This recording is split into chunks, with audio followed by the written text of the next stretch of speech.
एक रात जब मैं नशे में धुत होके छोड़ जाने वाले की बेवफाई पर रो रहा था, तब मुझे एक लड़की का मैसेज आया। लिखा था कि मैं आपसे बात करना चाहती हूँ। मैंने मैसेज इग्नोर कर दिया क्योंकि मुझे रूटीन में ऐसे मैसेजेस आते रहते थे। मेरा सोशल मीडिया अकाउंट हकीकत में मबनी दर्द पर लिखी दास्तानों से भरा हुआ था, जिसकी वजह से बहुत सारे लोगों के दिलों में मेरे लिए हमदर्दी थी और वो लोग मुझे मैसेजेस करते रहते थे। पर मुझे हमदर्दी से नफरत होने की वजह से मैंने कभी किसी को रिप्लाई नहीं किया था। उस लड़की के मैसेजेस बार बार आने लगे तो मैंने मोबाइल फोन बंद कर दिया और सो गया। अगले दिन मैं शाम के 7 बजे जब नींद से उठा तो और अपना मोबाइल ऑन किया तो उस लड़की के कोई 200 मैसेजेस आए हुए थे। मुझे बहुत गुस्सा आया। मैंने उसे कॉल मिला दी।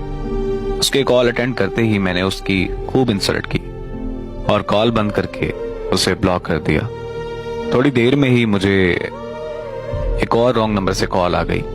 मैंने अटेंड की तो एक लड़की ने मुझे भाई बोलते हुए कहा कि मैं नूर की बहन बात कर रही हूँ। मैंने उससे पूछा कि कौन नूर?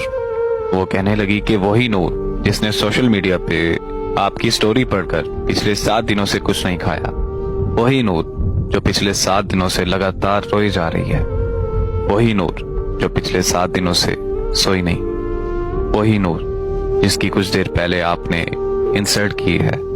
मैंने इतना सुनते ही कॉल बंद कर दी और वो नंबर भी ब्लॉक कर दिया।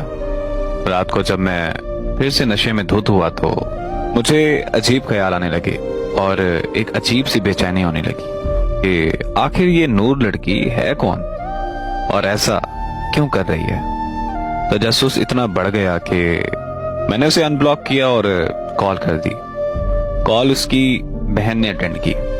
मेरे हेलो करते ही मुझे कहने लगी कि अगर नूर को कुछ हुआ तो मैं तुम्हें छोड़ूंगी नहीं।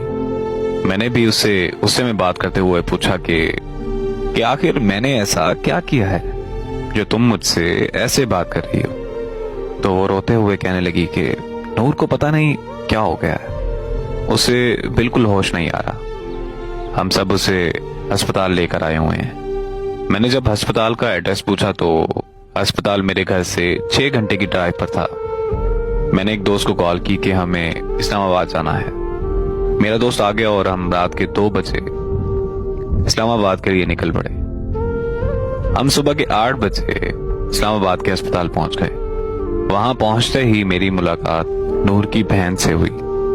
उसने बताया कि नूर को 104 पर बुखार है और उसे अभी तक होश नहीं आ रहा। फिर उसकी बहन ने जो मुझे नूर के बारे में बताया वो सुनकर तो मैं अपने होशो हवास खो बैठा था। आखिर ऐसा कैसे मुमकिन हो सकता है?